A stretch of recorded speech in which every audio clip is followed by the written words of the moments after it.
কাজটা কিন্তু ঠিক হলো না। গতকাল রাতে আবারও হামলার ঘটনা ঘটেছে এনসিপির উপর। জৈন্তাপুর থেকে এনসিপির জুলাই পদযাত্রা শেষে সিলেটের জৈন্তাপুর থেকে সিলেটে ফেরার পথে নাসিরউদ্দিন পাটোয়ারির গাড়িতে হামলা। এইটা কেমন কথা? এটা তো ঠিক না।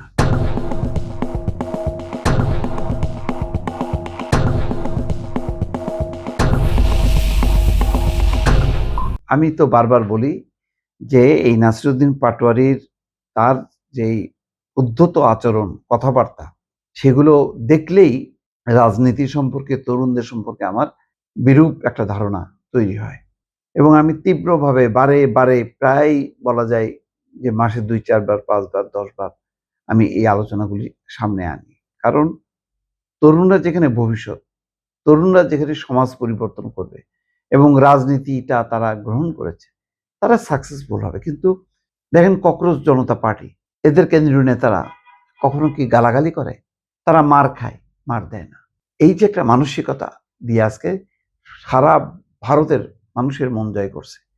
সেখানে আপনি নাসিরউদ্দিন পাটোয়ারির যেই প্রধানমন্ত্রীকে উদ্দেশ্য করে যে ধরনের বক্তব্য দেয়, তারপরে সালাউদ্দিন আহমেদ, বেয়াদব সালাউদ্দিন, ইশরাক হোসেন সম্পর্কে, মির্জা আব্বাস সম্পর্কে, অনেক নেতা সম্পর্কে যে ধরনের বল্গাহীন উক্তি, এইগুলি কিন্তু খুব দুঃখজনক।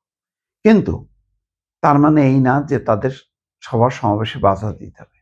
আজকে এই যে ৩ দিন দফায় দফায় যে হামলা, মারধর, কেন? এতে বিএনপির লাভটা কি? বিএনপি একটা গুরুত্বহীন বিষয়টাকে কেন গুরুত্ব দিয়ে সামনে আনছে বারবার? এটা খুবই ভালো কাজ হচ্ছে না। রাজনৈতিক কালচার বদল প্রধানমন্ত্রী তো নিজেই করেছেন। দেখেন উনি এত নির্যাতন, এত ভয়ঙ্কর পরিস্থিতি তৈরি করছে বিএনপি রাজনীতির জন্য, যেখানে বিএনপিকে নির্মূল করা শেখ হাসিনার উদ্দেশ্য ছিল।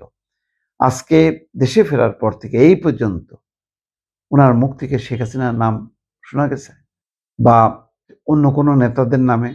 তিনি তো এখন যা খুশি তাই বলতে পারেন এবং এটা বাংলাদেশ টেলিভিশন সহ সমস্ত টেলিভিশন লাইভ সম্প্রচার করবে। কিন্তু তিনি কি করছেন? করছেন না। তিনি একটা রাজনীতির উন্নত কালচার স্টাবলিশ করছেন। সেখানে এই গাড়িতে হামলা, এই ধাক্কাধাক্কি, এই যে এমন না যে বিশাল শক্তি নিয়ে হাজার হাজার লোক সিলেটে নেমে গেছে এনসিপির পিছনে, তাও তো না। তাহলে কেন এই গুরুত্বহীন বিষয়টাকে এত গুরুত্ব দিয়ে দফায় দফায় মারপিট হচ্ছে? এবং গত ৩ দিন ৪ দিন ধরে কিন্তু রাজনীতির প্রধান শিরোনাম হচ্ছে এনসিপি, মানে গাড়ি বহরে হামলা, এনসিপি নেতাদের উপর হামলা, এই সমস্ত নানান বিষয়। এগুলি কোনো শুভ লক্ষণ না দর্শক।